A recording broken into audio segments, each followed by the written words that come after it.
Everybody, Salundia Hammond, aka Sue Ham, baby. I am live in a few places tonight. I'm on TikTok, I'm on LinkedIn, I'm on YouTube, I'm on a couple of pages on Facebook, and I'm also in my Facebook group. I realize that in some parts of the world it is storming. We send out prayers to those who have been affected, those who are going through the storm right now. As for us, we are getting some rain. But it looks like it'll be passed over by tomorrow. So I just wanted to go live tonight rather. It's like 8:18 p.m. To talk about my Section 8 screening that I had. I'm a real estate investor, and so I have some properties that we actually rent out to tenants, and we have properties that we actually fix and that we sell. Let me see how my lighting is on this TikTok. I'm sorry, let me put y'all over here where y'all can get a little better light. There we go. That we actually fix up and sell. And I actually had someone who, so on Facebook, YouTube, whatever, you see me going to the side, is because I'm also talking to my TikTokers over here. But I had someone who needed a place to rent. And so they have a Section 8 voucher. And as a result, my property had to be inspected. So I just want to tell you a little bit about how that went. And the process was not bad at all. It was actually a really good process because I had a really, really great, nice inspector. And so one thing I do want to point out, though, if you are trying to get paid by the number of bedrooms you have, right, because you realize that the more bedrooms that you have, the more money that you qualify with Section 8. And you can actually go and look up what Section 8 will pay, what they consider the fair market rent on the website. I think it's HUD.gov. You can actually go look that up. But it is also not just based on that website, what they will pay. It's also based on the applicant and everything as well. So if you want to get paid the maximum, of course, the more bedrooms that you have, the more that you get paid from Section 8. So what's considered a bedroom in the state of South Carolina, which is where I live, is you have to have a window and a closet. You got to have a window and a closet. One of the rooms that I have didn't have a window. It just had a closet, and I learned really quickly that it couldn't be counted as a 2-bedroom, so it's being counted as a 1. So I wanted to pass that on to anybody who is considering leasing to someone with a Section 8 voucher. Know that in order to be qualified as a legal bedroom, you got to have a window and a closet. Now, there might be some type of exceptions. I don't know, but that's the dealio. So they check pretty much everything. They're checking for smoke detectors. I was surprised that the inspector actually checked every freaking electrical socket. She had her meter reader, and she stuck it in every socket to make sure that every socket had power to it. They also checked the water heater. What else was checked? They checked the electrical panel to make sure it's labeled properly, to make sure, no breakers are missing, no wires are sticking out. Basically, they're checking to make sure that this property is safe and suitable for the prospective voucher holder. They also checked to make sure that the property was labeled, marked appropriately, to make sure you have the address of the property on the building. What else was checked?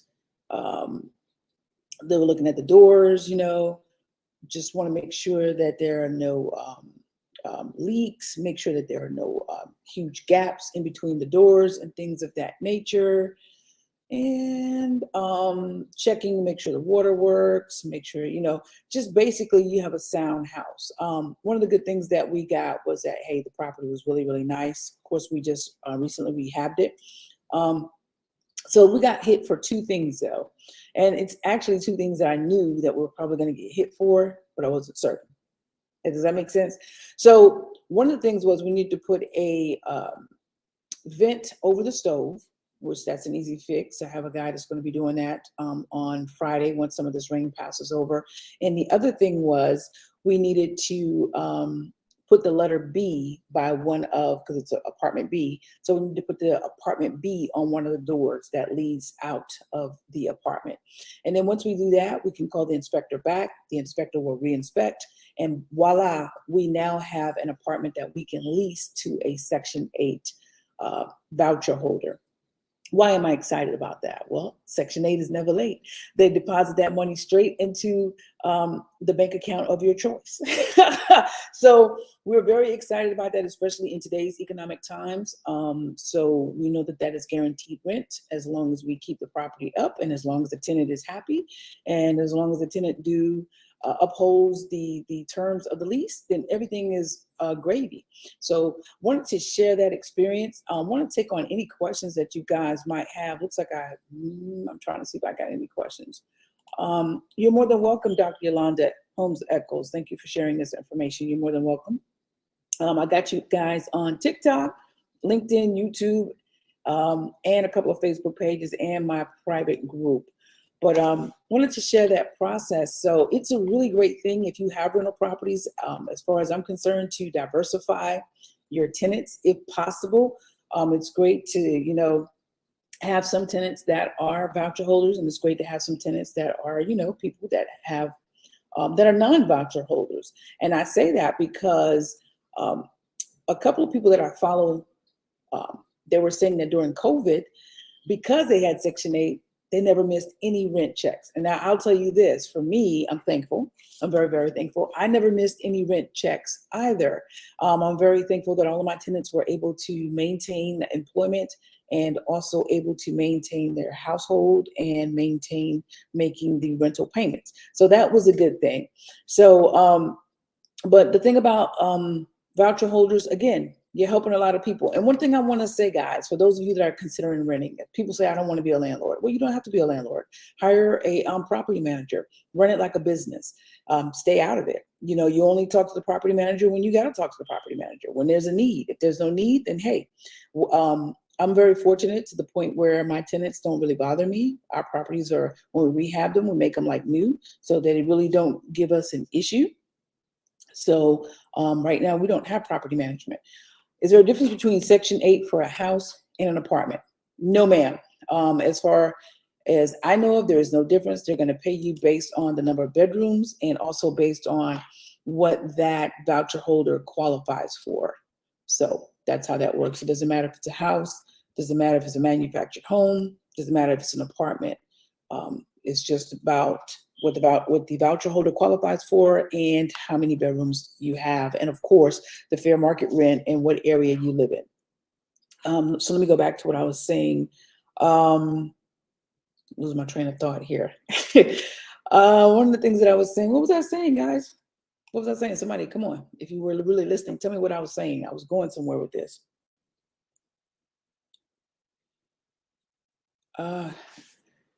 I'm sorry, guys. I got my contractor on the phone. He's at Lowe's. I'm getting messages from him asking me to a couple of things because he's picking up some supplies because we're working on a house. But one of the things I want to say before I get off this live is try to have some people that have vouchers because it's guaranteed rent.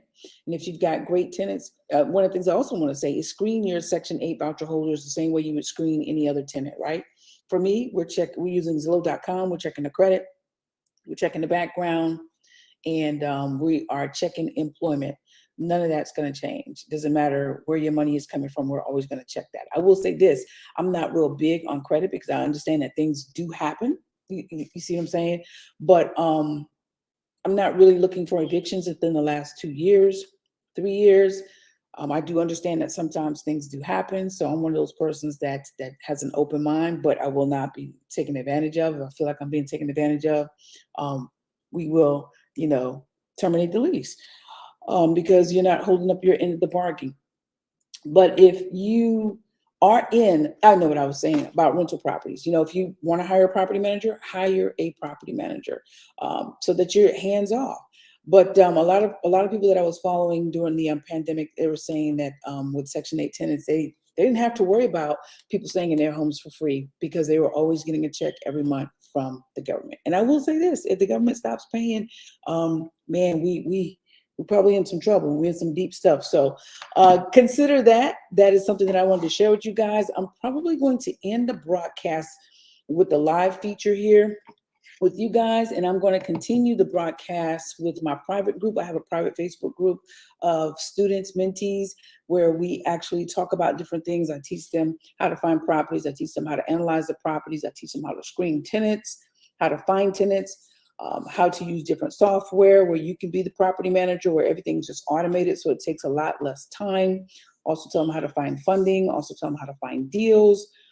Also tell them why an LLC could work for them, or why they may want to put the loans in their personal name, or why they may want to purchase in cash or pull out 401k money. But either way it goes, I am working with them and helping them to secure properties so that they can do whatever they want, whatever their why is. Their why might be to leave a job. It might not be. They may love their job, may not want to leave the job. I'm not trying to make you leave your job. If you love your job, do what you do. Do a little real estate on the side. Their why may be the vacation, or put a kid through college, or just let that be their retirement fund, as far as real estate investing, buying a few houses, whatever it is. I'm there to help you accomplish your why. My why is, three things. It's a win-win-win for me. I love transforming homes, neighborhoods, and people. So I love fixing up dilapidated homes, making them beautiful. I love helping the community by doing that, increasing the appreciation of homes around it. And number three, it also transformed people, because people need housing. I love providing housing, and I love also getting a profit. So, that's why I do it. I love it. I love the transformation in people. I love the transformation in my bank account, and I love the transformation in the community. So I don't know what your why is. Let's see. Bezo Kelly, stand-up dude. Y'all follow this guy. You were saying how you didn't get affected much by tenants losing their job or missing rental payments. Very, very true. I didn't get affected at all, and I'm thankful for that. I'm thankful for that because I feel like we did a great job with screening our tenants. And I'm thankful because I feel like our tenants are just stand-up people. They're good people. And I feel that happened also because when you take care of your property, there's pride in your property, and you care about your tenants. I feel like they'll care about your property, and they'll care about making that rent on time. Because let's be real, there's not a lot of places that you can go and find good, clean, comfortable, quality housing. So you don't want to get kicked out of something that is really, really nice and you're in a good situation. So listen, if you guys want some free training, feel free to go to my website at moneywithrealestate.com. Let me put that on the screen for you. That's moneywithrealestate.com. On TikTok, that's not on your screen, but you can go to moneywithrealestate.com. You can check out my free training and learn a little bit more about real estate investing. Why do my glasses look crooked? But I think that's been my time with y'all tonight. I actually wasn't too long-winded. Hopefully I shared some good stuff for you. If you have any questions, listen, you can book a consultation, or you can go and peruse the internet. You can find my YouTube channel at Sue Ham. There are some other great YouTube channels with some great resources and advice with regards to real estate investing.